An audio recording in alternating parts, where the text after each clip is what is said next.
17వ తేదీ ఆగస్టు నెల 2024 సంవత్సరము. ఈ ఉదయకాల ధ్యానము కొరకై పరిశుద్ధ గ్రంథములో నుండి రాజుల మొదటి గ్రంథము 2వ అధ్యాయము 15వ వచనాన్ని చదువుకొందము. అతడు రాజ్యము నాదై ఉండెననియు నేను ఏలవలనని ఇశ్రాయేలీయులందరూ తమ దృష్టి నా మీద ఉంచిరనియు నీవు ఎరుగుదువు. అయితే రాజ్యము నాది కాక నా సహోదరునిదాయను, అది యెహోవా వలన అతనికి ప్రాప్తమాయెను. దేవుడి పరిశుద్ధ వాక్యమును మన కొరకే దీవించునుగాక. ప్రభునందు ప్రియమైన వారలారా, యేసుక్రీస్తు వారి శ్రేష్టమైన నామంలో మీ అందరికీ కూడా శుభవందనములు తెలియచేస్తూ ఉన్నాను. ప్రభు మిమ్ములను మీ కుటుంబములను ఆశీర్వదించునుగాక. ఆమెన్. దావీదు యొక్క సంతానములో 4వ కుమారుడు అదోనియా. అతని జీవితంలో సంభవించిన ఒక సంఘటన ద్వారా దేవుని చిత్తమే చివరకు నెరవేర్చబడుతుంది, కానీ మన సంకల్పము మన ఆలోచనలు కాదు అనే సత్యాన్ని మనం నేర్చుకుంటాము. అదోనియా అనే మాటకు మై లార్డ్ ఈజ్ యెహోవా, యెహోవా నా ప్రభువై ఉన్నారు అనేటువంటి అర్థాన్ని కలిగి ఉంటుంది. అయితే తన పేరుకు అర్థం చాలా అద్భుతంగా ఉంది, కానీ తన జీవితంలో ప్రభుని ఆశ్రయించినట్లుగా మాత్రం మనకు కనిపించదు. ఈ అదోనియా అనబడేటువంటి వ్యక్తి దావీదు కడు వృద్ధాప్యములో ఉన్నాడు. అతడు ఇక దినములు దగ్గరగా ఉన్నాయి అనేటువంటి పరిస్థితిలో కనిపించినప్పుడు ఇక తనకు తానుగా రాజుగా తనను ప్రకటించుకోవడం అనేది ఒక భయంకరమైన తిరుగుబాటు స్వభావాన్ని సూచిస్తూ ఉంది. తాను రాజు కావాలి అనేటువంటి ఆ ప్రయత్నము ఏదైతే ఉందో దానిని గురించి పరిశుద్ధ గ్రంథము ఏమని తెలియచేస్తుంది అనగా, రాజుల మొదటి గ్రంథము 1వ అధ్యాయము 5వ వచనము, హగ్గీతు కుమారుడైన అదోనియా గర్వించిన వాడై నేనే రాజునగుదును అనుకొని రథములను గుర్రపు రౌతులను తనకు ముందుగా పరిగెత్తుటకు 50 మంది మనుషులను ఏర్పరుచుకొనెను. ప్రియులరా, తనను తాను స్వీయ ప్రకటనతో రాజుగా ప్రకటించుకున్నటువంటి అదోనియా గర్వించిన వానిగా కనిపిస్తూ ఉన్నాడు. ఇతడు తానే గొప్పవాడను అనేటువంటి భ్రమలో జీవిస్తున్నాడు. తనకు విస్తృతమైనటువంటి ప్రజాభిమానం ఉన్నది అని భావించాడు. తాను తప్పనిసరిగా రాజును అవుతానని, తనకు దేశంలో చాలా గొప్ప అభిమానం ఉంది అని, అనేకులు తనను రాజు కావాలని కోరుకుంటున్నారు అని తాను బెత్షెబతో మాట్లాడుతూ ఉన్నాడు. తనకు ఈ ఆలోచన ఎప్పుడైతే కలిగిందో కొంతమందిని, అనగా అధికారులుగా ఉన్నటువంటి కొంతమందిని తన వైపు త్రిప్పుకున్నాడు. అంత మాత్రమే కాదు, కానీ తాను ఒక గొప్ప విందును ఏర్పాటు చేసి ప్రజలను తన యొద్దకు ఆకర్షించుకొనడానికి ప్రయత్నం చేశాడు. అతని ఆశయము సింహాసనం మీద కూర్చోవడము, అతడు తనకు తానే చాలా గొప్ప వ్యక్తిని అని ఉన్నతమైన ప్రాముఖ్యతను తనకిచ్చుకొనడం ప్రారంభించాడు. రాజకీయ ఎత్తుగడలు వేస్తున్నాడు. మనుషులను తనకు మద్దతుగా చేసుకొని రాజు మీద, అనగా దావీదు మీద తిరుగుబాటును ఎగరవేశాడు. ఇవి అతని పతనానికి కారణంగా మనకు కనిపిస్తూ ఉన్నాయి. దేవుని బిడ్డలారా, ఎప్పుడైతే అదోనియా తన సొంత నిర్ణయము, ఆశయము, ఆలోచన, ప్రణాళికల ద్వారా రాజు యొక్క నిర్ణయానికి వ్యతిరేకంగా, దేవుని యొక్క మార్గానికి వ్యతిరేకంగా తాను పూనుకొనడం ప్రారంభించాడో పరిస్థితులన్నీ కూడా చాలా తీవ్రంగా మారిపోయాయి. బెత్షెబ ఇంకా మిగిలిన కొంతమంది అధికారులతో రాజు యొద్దకు వెళ్ళి జరిగిన సంఘటనంతా తెలియచేసినప్పుడు రాజు అయిన దావీదు తన నిర్ణయాన్ని ప్రకటించాడు. సొలొమోన్ని రాజుగా ప్రకటన చేశాడు. ఈ గొప్ప ఆర్భాటము రాజ్యములో సంభవిస్తున్నప్పుడు అదోనియా సంగతి తెలుసుకున్నాడు. తనతో ఉన్న వారందరూ కూడా అతన్ని విడిచిపెట్టినట్లుగా కూడా కనిపిస్తూ ఉంది. స్నేహితులారా, ఇక్కడ మనం నేర్చుకోవలసినటువంటి ఒక సత్యం ఏమిటంటే, మనకు చాలా ఆలోచనలు ఉండొచ్చు, చాలా ఆశయాలు కూడా ఉండొచ్చు. మనకు ప్రతి వాటిమైనా కూడా నాకే కావాలి అనే మక్కువ కూడా కలిగి ఉండొచ్చు. దాని కొరకు మన సొంత ప్రయత్నాలు, దేవునికి వ్యతిరేకంగా మనం చేసే ప్రయత్నాలు, అవి కూడా చట్టానికి వ్యతిరేకంగా, ధర్మానికి వ్యతిరేకంగా చేసేటువంటి ప్రయత్నాలు ఒక్కనాటికి కూడా నెరవేర్చబడవు అనే విషయాన్ని మనము మర్చిపోకూడదు ప్రియులారా. ఎందుకంటే దేవుడు అన్నిటినీ కూడా గమనిస్తూనే ఉన్నారు. దేవుని దృష్టికి కనబడకుండా ఏముందండి? ఆనాడు దానియేలు ద్వారా ప్రభు మాట్లాడారు. 2వ అధ్యాయము 22వ వచనంలో, ఆయన మరుగు మాటలను మర్మములను బయలుపరచును, అంధకారములోని సంగతులు ఆయనకు తెలియను, వెలుగు యొక్క నివాస స్థలము ఆయన యొద్ద ఉన్నది. వింటున్న ప్రియ దైవజనమ, మన మరుగైన ఆలోచనలు దేవునికి తెలుసు. వృద్ధుడైన దావీదుకు అదోనియా యొక్క ఆలోచన తెలియకపోవచ్చు, అతని కార్యాచరణ సరిగ్గా అర్థం కాకపోవచ్చు, కానీ దేవునికి బాగా తెలుసు మనం ఎలాంటి ఆలోచనలతో కార్యాలు చేస్తున్నామో, మంచి అభిప్రాయాలు కలిగి ఉన్నామా, దుష్టపు ఆలోచనలు కలిగి ఉన్నామా అనేది దేవునికి బాగా తెలుసు అండి. దేవుని యొద్ద దాచబడేది ఏది కూడా ఉండదు అనే సత్యాన్ని మనం ఇక్కడ గమనిస్తూ ఉన్నాము. ఇర్మియా ప్రవచన గ్రంథము 27వ అధ్యాయము 5వ వచనం ప్రకారంగా, అధిక బలము చేతను చాచిన బాహువు చేతను భూమిని, భూమి మీదనున్న నరులను, జంతువులను నేనే సృజించి ఎవరికి ఇచ్చుట న్యాయమని నాకు తోచునో వారికే ఇచ్చుచున్నాను.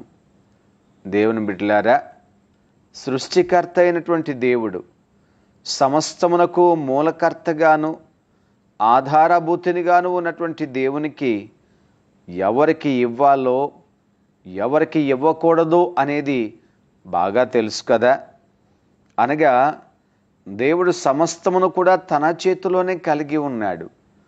మనము తీసుకోవాలి అనుకున్న అంత మాత్రం చేత అది మన చేతికి రాదండి. మనం ఆశించినంత మాత్రము చేత దాన్ని మనం పొందలేం కూడా ప్రియులారా. అదోనియాకు తీవ్రమైన అపేక్ష ఉంది తాను సింహాసనం మీద కూర్చోవాలని, కానీ దేవునికి లేదే అదోనియాకు సింహాసనాన్ని అందించాలని. కాబట్టి ప్రియ స్నేహితులారా, ఏదైనా దేవుని చేతిలోనే ఉంది తప్ప మనము కోరుకున్న వాటిని బట్టో, మనం ఆశించిన వాటిని బట్టో, మనము ప్రయత్నించిన వాటిని బట్టో ఏది మన జీవితంలో సంభవించదండి. సామెతల గ్రంథము 21వ అధ్యాయం 30వ వచనం ప్రకారంగా, యెహోవాకు విరోధమైన జ్ఞానమైనను వివేచన అయినను ఆలోచన అయినను నిలువదు అని చదువుతూ ఉన్నాము.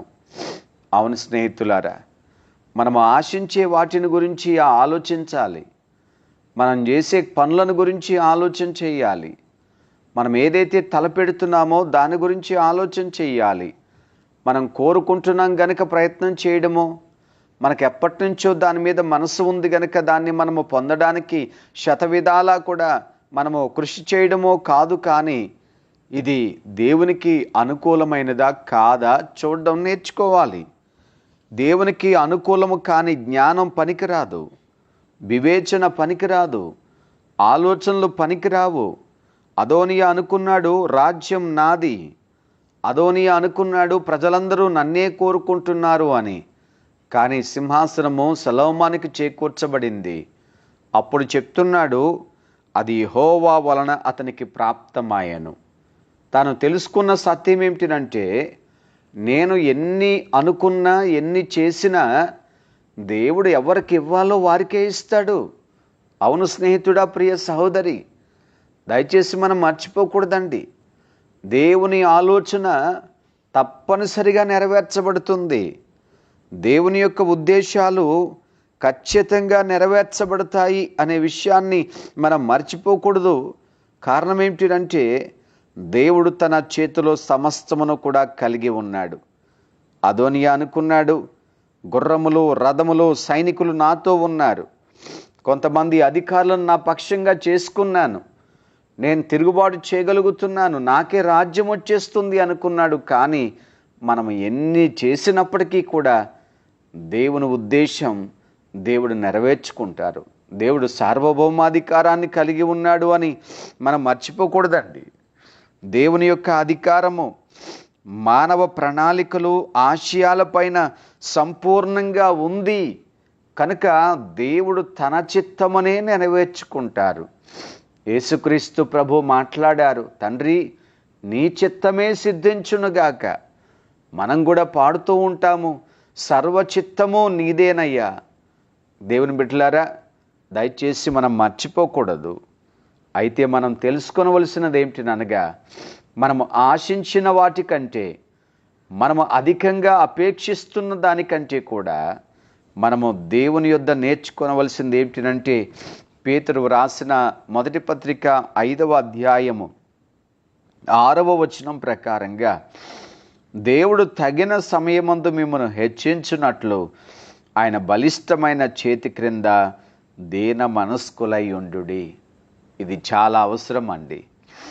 గర్వముతో మనం అడుగులు ముందుకు వేయడం కంటే, అత్యాశ చేత మనము తప్పుదారిన నడవడం కంటే, మనుషులను ఆశ్రయించి అధికారము కొరకు దేనినో ఆధారంగా చేసుకుని మనము అత్యధికంగా పరుగులు తీయడం కంటే, ఆయన చేతి క్రింద దీన మనస్సు కలిగి ఉండడం మనకు ఆశీర్వాదము. ప్రభువు కొరకు కనిపెట్టుకోవడం మనకు మేలు కలుగు చేస్తుంది. ప్రియులారా, ఎవరైతే తమను తాము తగ్గించుకుని దేవుని కృప కొరకు కనిపెట్టుకుంటూ ఉంటారో, దేవుడు తగిన సమయము అనగా ఒక సమయం అంటూ నీ కొరకు ఏర్పాటు చేశారు. ఆ సమయం వచ్చినప్పుడు తప్పకుండా దేవుడు నిన్ను హెచ్చిస్తారు. సొలొమోను జీవితంలో అదే జరిగింది. అదోనియా దేవుని కృప కొరకు కనిపెట్టలేదు, సొంత ప్రయత్నాలు చేయడం ప్రారంభించాడు. అదోనియా దేవుణ్ణి ఆశ్రయించలేదు, మనుషులను ఆధారంగా చేసుకున్నాడు, బలాన్ని ఆధారంగా చేసుకున్నాడు, జ్ఞానాన్ని ఆధారంగా చేసుకున్నాడు, రాజకీయపు ఎత్తుగడలను ఆధారంగా చేసుకున్నాడు. అందుకనే భంగపడిపోయినట్లుగా కనిపిస్తూ ఉంది. దేవుని బిడ్డ, హెచ్చించువాడును అందరికీ బలమిచ్చువాడును మన ప్రభు అయిన యేసుక్రీస్తు వారని జ్ఞాపకం చేసుకుందాం. తగిన సమయంలో ఖచ్చితంగా నీకు ఆశీర్వాదాన్ని దేవుడు అనుగ్రహిస్తారు.